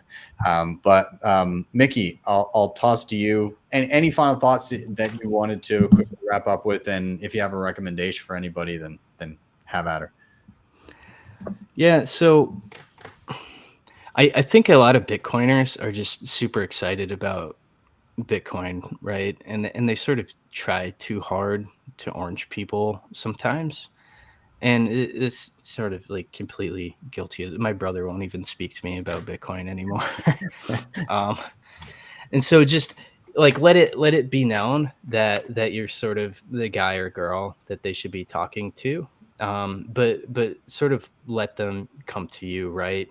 And so you got to meet them where they are, because if you're shoving it down their throats, they're not gonna like it. And just be open to different, you know, needs or concerns. So like I'm not an environmentalist by any means, but I'll sort of cover like environmental topics in Forbes, because I think that's a massive Trojan horse that a lot of people care about. And so it's just, you know, things like that, and stay open. And sort of the recommendation. So I have this hat, Bitcoin Veterans. I have the shirt. And so it's a new podcast started by Alex Danzig, Shane Hazel, Mike Hobart, Gabe Lord, and Operation Libertas. And it's just sort of a bunch of veterans like shooting the shit, talking about freedom and in Bitcoin. And so like if you have any veteran friends, people in the military or service, something like that, yep, there it is. Yeah, just shoot it over to them. They do weekly podcast. You can hop in on Twitter Spaces and ask questions or interact. So yeah, just support the new pod, support the bros, Bitcoin veterans. Love it. Awesome, man. Well, that's great. Lisa, I'll toss it to you as well. Final thoughts, recommendations, all yours. I guess I have two final thoughts. Thought number one is just a thank you to everybody that's working on stuff that they're publishing. Thanks to Mickey for all the writing, and to you, Ben, for putting out all of these videos. I mean, these are fun chats, although I sort of think the best part of this, and I have loved the conversation, but like the chat part of this is rocked. I mean, like the stuff people have said and some of the ideas that have surfaced. We need to go back through here and mine this because those are awesome. But so shout out to you guys. Like if you're listening and you're on YouTube, like take 5 minutes and just go subscribe or make sure that you're liking people's videos that you watch all the time, because apparently it makes a difference. I don't really understand how all that works, but I'm told it makes a difference and we love these guys. So let's support them. But beyond that, I would say what I alluded to earlier, everybody's voice matters. So please use your voice for the cause. Get on LinkedIn or get on Instagram or whatever it is that your social media is, or host a coffee in your area. Like, just help spread the mission in a kind, respectful way. If that's your audience, right? If like those are your people. If you're like somebody who wears a hoodie and do it your way, right? Like everybody speak your language, because we don't need to be saying the same thing. We don't need to be in an echo chamber. We need all of the fringe of the fringe uniting for this cause. So your voice matters. Use your voice. And I always respond to DMs on Twitter and on LinkedIn. So since I started my new job, I'll probably do less of these, but I probably 5 or 6 spots a week. I will offer up like 15-minute segments. I'll hop on a Zoom with you if you want to chat about Bitcoin or run a business idea by me, or just like say hi, which is great, right? So please reach out, and just thanks to everybody that participated tonight. Awesome. That was great. I appreciate you both so much for coming out, and hats off to Jake for making it out early morning in Melbourne, Australia. What a fantastic chat. And to everybody that was in the chat, dropping the messages, I thoroughly enjoyed the back and forth between everybody and with the panel. And I appreciate you all. So Mickey, Lisa, thank you both so much for your time. I appreciate you, and you're both welcome back anytime. Thanks, Ben. Thanks, Ben. Thanks. See you guys later. All right. And everybody, thank you so much for being a part of the show, for being here. Again, what a blast. Of course, as always, if you want to help out the show, like, sub, share, all those things, they really do help a lot. Hit that like button right below the screen, and that will definitely help propel the show. You can hit up the previous mentioned sponsors down below. HodlHodl, CoinKite, Seedor, Nunchuk, and Start9. They're all in the show notes. The other thing that actually I forgot to mention while they were both on, but Mickey did mention, he's going to be in LA with his wife for Pacific Bitcoin, which I'm very excited for. Last time I saw Lisa there too, so maybe we'll be crossing paths. Lisa and her daughter Ella were both there. But Pacific Bitcoin, if you're coming, it's just around the corner. It's like just over a month from now. Anyways, I hope to see a bunch of you there. I'm very excited for it. October 5th and 6th in LA. And you can grab tickets at pacificbitcoin.com. If you want 21% off, use code SESSIONS, which is helpful. And also the other big thing I'm very excited about is in LA after Pacific Bitcoin, the day after, on the Saturday, October 7th, I'm doing my workshop series. So I'm going to be doing not 1, but 2 workshops in the morning. I'm doing a Nunchuk and Tap Signer multi-sig workshop. So what we're going to be doing and that one is, number one, how the hell do you use Nunchuk Wallet? Number two, how the hell do you use a Tap Signer? And number three, how the hell do you use multiple Tap Signers with Nunchuk Wallet to create a multi-sig wallet? We'll do all of that. So that'll be a fun one. And it's the first time ever running that workshop. But then also I'm bringing back the classic cold card deep dive workshop. I've done a handful of these. I've done them in LA last year for Pacific. I did it in Vancouver as well. And I did it in Miami for the Bitcoin conference there. And they sold out. So yeah, there was, especially the Miami one last year, there was not a free square foot of space in the room. It was completely full. So yeah, if you're going to be in LA, come join me. There are limited spaces available for each of these workshops, but it's all going to be on the Saturday, October 7th. You can find them really easily. Just head to btcsessions.ca. Over on the right-hand side, there's the in-person workshops spot there, or you can just head to my Twitter. It's my pinned tweet, and it has all the information that you need about it. But very excited to see people down there. It's going to be an absolute blast. And yeah, that's that. Anyways, guys, I'll stop my rambling here. Thank you guys so much for being here. And yeah, have a fantastic weekend. I'm Ben with the BTC Sessions, and this, I'll see you for next time on your daily session. And shout out Yellow. Thanks for being quiet all episode. I'll see you guys later.